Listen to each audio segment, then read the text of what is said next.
Guys, welcome to my channel Pratyaksha's life. स्वागत करती हूँ आपका एक अपनी नई वीडियो में एक कुछ रोचक जानकारियों के साथ। अगर आपको मेरे द्वारा दी गई जानकारी अच्छी लगती है तो प्लीज़ मेरी वीडियो को लाइक कर दीजिएगा और मेरे चैनल को सब्सक्राइब कर दीजिएगा। तो चलिए ज़्यादा टाइम वेस्ट ना करते हुए आपके साथ शुरू करती हूँ आज की ये वीडियो, और उम्मीद करती हूँ आपको मेरी ये वीडियो और मेरे द्वारा दी गई जानकारी पसंद आएगी। और अगर आप गॉड में बिलीव करते हैं और फॉलो करते हैं हिंदुज़म को तो डेफ़िनेटली ये वीडियो आपको बहुत ज़्यादा पसंद आएगी। और इस वीडियो को देखने के बाद आप ये फील करेंगे कि जहाँ पर मैं जा रही हूँ आप भी वहाँ पर मेरे साथ होकर आए हैं। उम्मीद करूँगी कि आपके साथ ज़्यादा से ज़्यादा चीज़ें शेयर करूँ मैं इस वीडियो में, और आपको भी मैं उस चीज़ का लाभ दिलाऊँ जो मैंने वहाँ पर जाकर फ़ील किया, आपको भी मैं वो चीज़ फ़ील कराऊँ। तो चलिए मेरे साथ बने रहिए। तो ज़्यादा आपको सस्पेंस में ना रखते हुए मैं आपको बता देती हूँ कि मैं जा रही हूँ बाबा खाटू श्याम के दर्शन करने, और आपको भी अपने साथ लेकर चलती हूँ। तो आपके साथ जब तक मैं वहाँ पर पहुँचती हूँ मैं आपके साथ कुछ रोचक जानकारी और कुछ चीज़ें शेयर करती हूँ। आप में से बहुत ज़्यादा लोगों को ये चीज़ें पता भी होंगी, लेकिन जिन लोगों को नहीं पता है वो मेरी इस कथा को सुनिए और मेरे साथ खाटू श्याम जी के दर्शन करने का आनंद लीजिए। तो चलिए मैं आपके साथ शुरू करती हूँ खाटू श्याम जी की कथा। और कथा शुरू करने से पहले मैं आपको ये बता दूँ कि बाबा खाटू श्याम कौन है। बाबा खाटू श्याम का संबंध जो है महाभारत काल से माना जाता है। यह पांडुपुत्र भीम के पौत्र थे। ऐसी कथा है कि खाटू श्याम जी की अपार शक्ति और क्षमता से प्रभावित होकर श्री कृष्ण जी ने इन्हें कलयुग में उनके नाम से पूजे जाने का वरदान दिया। तो चलिए आपको मैं सुनाती हूँ खाटू श्याम जी की कथा। ये बात महाभारत काल की है, जब लाक्षागृह की घटना से प्राण बचाकर वन वन भटकते पांडवों की मुलाकात हिडिंबा नाम की राक्षसी से हुई। यह भीम के पति रूप में प्राप्त करना चाहती थी। माता कुंती की आज्ञा से भीम और हिडिंबा का विवाह हुआ, जिससे घटोत्कच का जन्म हुआ। घटोत्कच का पुत्र हुआ बर्बरीक, जो अपने पिता से भी शक्तिशाली और मायावी था। बर्बरीक देवी का उपासक था। देवी के वरदान से उसे 3 दिव्य बाण प्राप्त हुए थे, जो अपने लक्ष्य को भेद कर वापस लौट आते थे। इनकी वजह से बर्बरीक अजय हो गए थे। महाभारत के युद्ध के दौरान बर्बरीक युद्ध देखने के इरादे से कुरुक्षेत्र आ रहे थे। श्री कृष्ण जी जानते थे कि अगर बर्बरीक युद्ध में शामिल हुआ तो परिणाम पांडवों के विरुद्ध होगा। बर्बरीक को रोकने के लिए श्री कृष्ण जी ने गरीब ब्राह्मण बनकर बर्बरीक के सामने आए, और अनजान बनते हुए श्री कृष्ण जी ने बर्बरीक से पूछा कि तुम कौन हो। तो बर्बरीक ने जवाब दिया कि मैं एक दानी योद्धा हूँ, जो अपने एक बाण से ही महाभारत युद्ध का निर्णय कर सकता हूँ। श्री कृष्ण जी ने उनकी परीक्षा लेनी चाही, तो उसने एक बाण चलाया और दिखा दिया कि वह सच में ही किसी भी युद्ध को क्षण भर में समाप्त कर सकते हैं। उन्होंने एक बाण चलाया जिससे पीपल के पेड़ के सारे पत्तों में छेद हो गया। एक पत्ता श्री कृष्ण जी ने चुपके से अपने पैर के नीचे छुपा लिया, इसलिए बाण पैर के ऊपर ठहर गया। श्री कृष्ण जी बर्बरीक की क्षमता से हैरान थे और किसी भी तरह से उसे युद्ध में भाग लेने से रोकना चाहते थे। उनके पराक्रम से श्री कृष्ण जी ने बर्बरीक से कहा कि तुम तो बड़े पराक्रमी हो, मुझ गरीब को भी कुछ दान नहीं दोगे। बर्बरीक ने जब दान मांगने के लिए कहा तो श्री कृष्ण ने बर्बरीक से उनका शीश मांग लिया। बर्बरीक समझ गया कि यह ब्राह्मण नहीं कोई और है। वास्तविक परिचय देने के लिए कहा। श्री कृष्ण जी ने अपना वास्तविक परिचय दिया तो बर्बरीक ने खुशी खुशी शीश दान देना स्वीकार कर लिया। रात भर भजन पूजन कर फाल्गुन शुक्ल द्वादशी को स्नान पूजा करके बर्बरीक ने अपने हाथ से अपना शीश श्री कृष्ण जी को दान कर दिया। शीश दान से पहले बर्बरीक ने श्री कृष्ण जी से युद्ध देखने की इच्छा जताई। इसीलिए श्री कृष्ण जी ने बर्बरीक के कटे हुए शीश को युद्ध अवलोकन के लिए एक ऊंचे स्थान पर स्थापित कर दिया। युद्ध में विजय श्री प्राप्त होने पर पांडव विजय का श्रेय लेने हेतु वाद विवाद कर रहे थे। तब श्री कृष्ण जी ने कहा कि इसका निर्णय बर्बरीक का शीश कर सकता है। तो वह सब निर्णय जानने के लिए बर्बरीक के पास पहुंच गए और बर्बरीक के शीश ने बताया कि युद्ध में श्री कृष्ण जी का सुदर्शन चक्र चल रहा था, जिससे कटे हुए वृक्ष की तरह योद्धा रणभूमि में गिर रहे थे। द्रौपदी महाकाली के रूप में रक्तपान कर रही थी। श्री कृष्ण जी ने प्रसन्न होकर बर्बरीक के उस कटे हुए सर को वरदान दिया कि कलयुग में तुम मेरे श्याम नाम से पूजित होंगे और तुम्हारे स्मरण मात्र से ही भक्तों का कल्याण होगा और धर्म, अर्थ, काम, मोक्ष की प्राप्ति होगी। स्वप्न दर्शनोपरांत बाबा श्याम खाटू श्याम में स्थित श्याम कुंड में प्रकट हुए। श्री कृष्ण विराट शालिग्राम रूप में संवत 1777 से खाटू श्याम जी के मंदिर में स्थित होकर भक्तों की मनोकामनाएं पूर्ण कर रहे हैं। भक्तों की इस मंदिर में इतनी आस्था है कि वह अपने सुखों का श्रेय उन्हीं को देते हैं। भक्त बताते हैं कि बाबा खाटू श्याम जी सभी की मुरादें पूरी करते हैं। खाटू धाम में आस लगाने वालों की झोली बाबा खाली नहीं रखते हैं। और यहीं इसी के साथ ही समाप्त करती हूँ मैं कथा। और जैसे कि कथा सुनाते सुनाते आप पहुँच गए हैं रिंगस के मोड़ पर। जो खाटू श्याम जी गए हैं वो इस जगह को बहुत अच्छे से जानते होंगे। तो चलिए हम पहुँच गए हैं बाबा की नगरी में। अभी मैं थोड़ा सा रेस्ट करके देन आपसे मिलती हूँ सीधा दर्शन पर। तो समय हो रहा है शाम के 8:30 और हम निकल चुके हैं बाबा के दर्शन करने। ये है बाबा का मंदिर।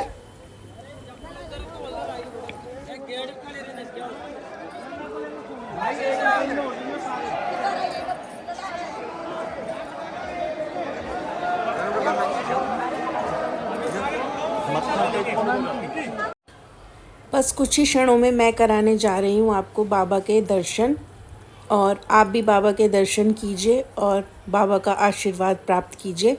तो चलिए आप कर लीजिए अब बाबा के दर्शन।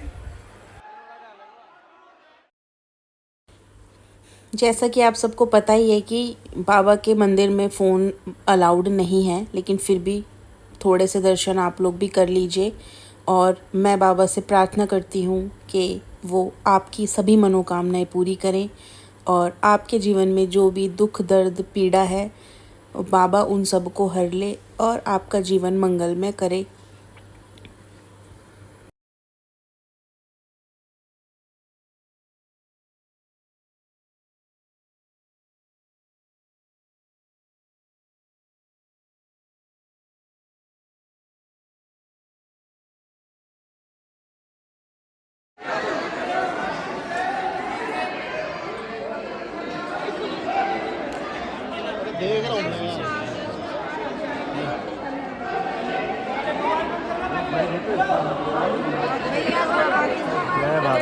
हमें बाबा के बहुत अच्छे दर्शन हुए।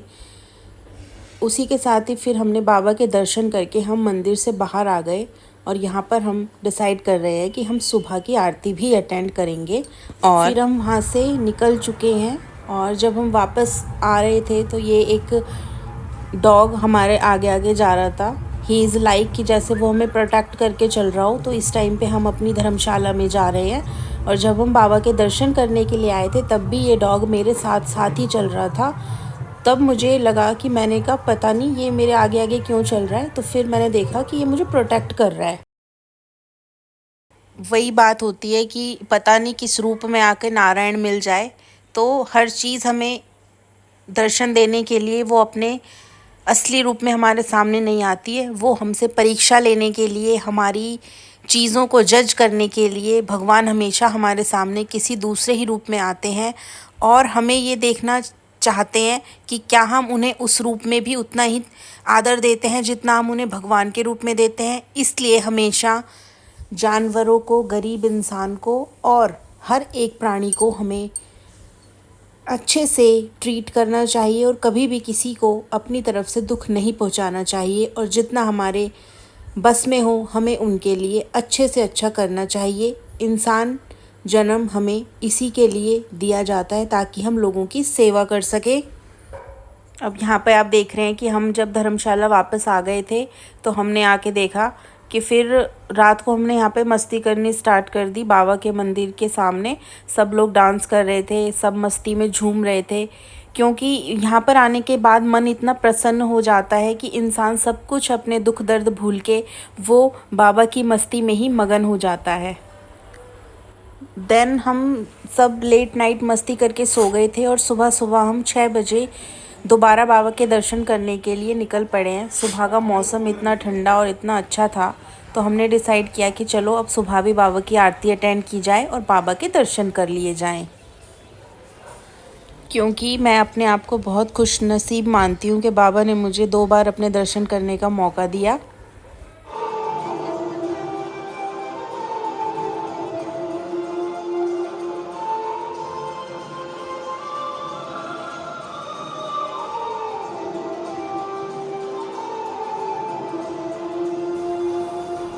एक्चुअली यूट्यूब पर थोड़ा सा कॉपीराइट का इशू रहता है तो मैं कोई भी वॉइस ज़्यादा नहीं इसमें शो कर रही हूँ, अदरवाइज़ वीडियो जो है वो क्लोज़ हो जाएगी।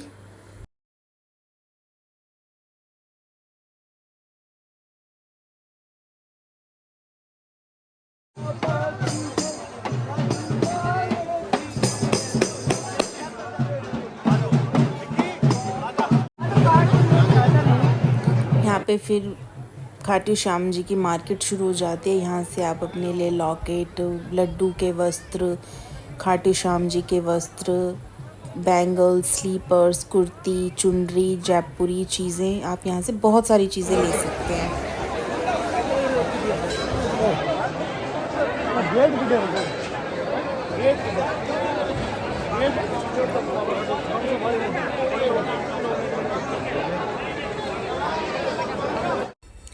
हमने बाबा की आरती अटेंड करने के बाद और बाबा के अच्छे से दर्शन करने के बाद फिर हम बाहर निकल के मार्केट में आ गए और यहाँ पे हमने बाबा का प्रसाद स्पेशल कढ़ी कचौरी वाला हमने ग्रहण किया।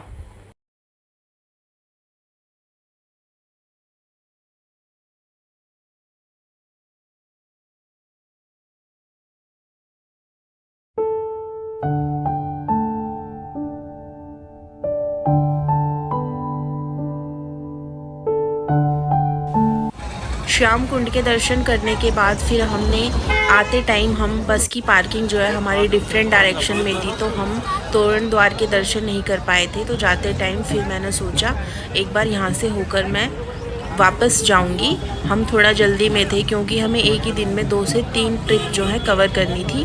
तो यहाँ पे दर्शन करने के बाद अब मैं यहाँ से निकल चुकी हूँ अपनी अब हम निकल चुके हैं अपनी अगली डेस्टिनेशन की तरफ और हमारी अगली डेस्टिनेशन है जीण माता का मंदिर।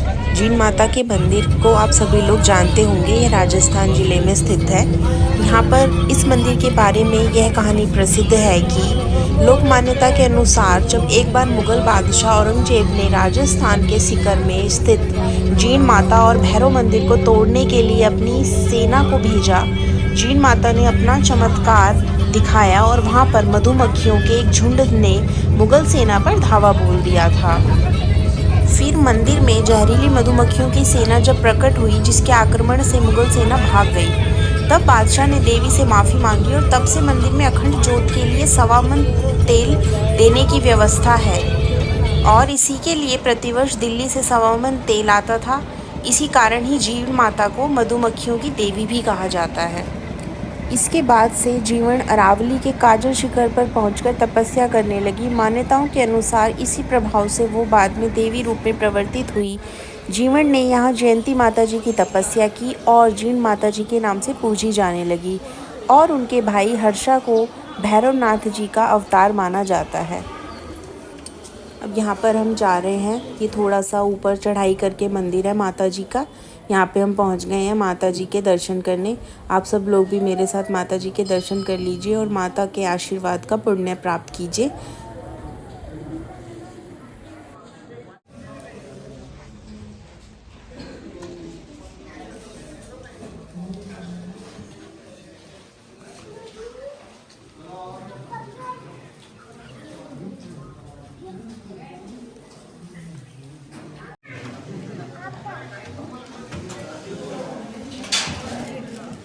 जीन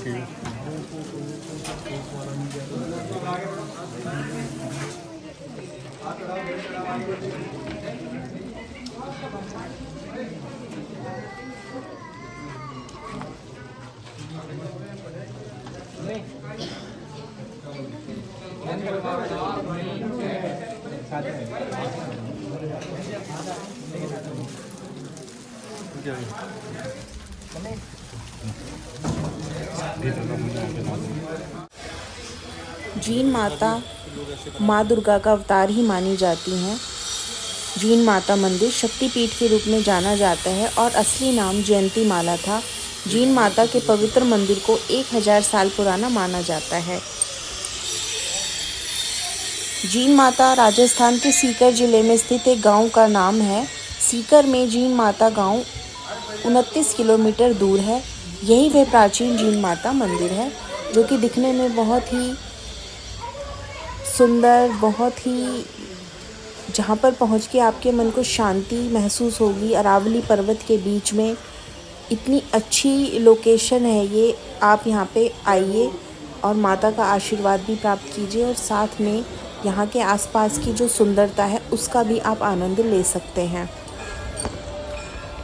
देन वहाँ से निकलने के बाद हमारे बस में थोड़ा ब्रेक वगैरह का कुछ प्रॉब्लम हो गया था, तो हम सब लोगों ने यहाँ पे उतर के हमने थोड़ा सा चाय, नाश्ता, लंच लिया हल्का फुल्का। तो अब हम आ चुके हैं श्री बालाजी मंदिर सालासर धाम।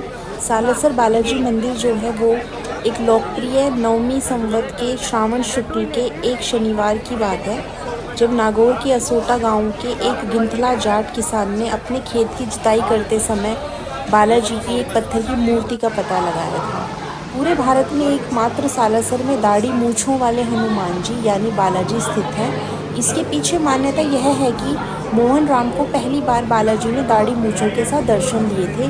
मोहन राम ने इसी रूप में बालाजी को प्रकट होने के लिए कहा था, इसलिए हनुमान जी यहाँ दाढ़ी मूंछों में स्थित हैं। तो यहाँ पर मैं आपको बालाजी महाराज के दर्शन करवा रही हूँ और उसके साथ ही हम आगे बढ़ रहे हैं। यहाँ पे अच्छे से दर्शन करने के बाद हम यहाँ से निकल चुके थे। फिर हमने यहाँ से निकल के अब हम अपने घर जाने का डिसाइड कर लिया। तो यहाँ पे हम अंदर जा रहे हैं और हमें दर्शन बहुत अच्छे से हो गए थे, क्योंकि हम जिस टाइम पे हम दर्शन कर रहे हैं इस टाइम पे सोमवार का दिन है और टाइम हो रहा है अराउंड 4 बजे। और हनुमान जी के मंदिर में मंगलवार को ज़्यादा भीड़ होती है। और वहाँ से दर्शन करने के बाद में हम आधे रास्ते पहुँचने के बाद हमने डिसाइड किया कि अब थोड़ा सा डिनर कर लिया जाए, क्योंकि काफ़ी भूख भी लग गई थी और सभी लोगों को डिनर करने की इच्छा थी। फिर हमने बस रोक के यहाँ पे अपना डिनर किया। तो यहाँ पे आप देख सकते हैं कि सभी लोग अपना रेस्ट कर रहे हैं और सब अपने डिनर का वेट कर रहे हैं। और यहाँ पर फिर हमारा डिनर जो है आ चुका है। तो बस इसी के साथ ही मैं आप सबसे विदा लेती हूँ। और अगर आपको मेरे द्वारा दी गई जानकारी पसंद आई हो तो प्लीज़ मेरी वीडियो को लाइक कर दीजिए, चैनल को सब्सक्राइब कर दीजिए। And thank you for watching my video. I hope you like my video. चलिए अब मैं आपसे लेती हूँ विदा। मिलती हूँ आपसे एक अगली नई वीडियो में कुछ अन्य जानकारी के साथ।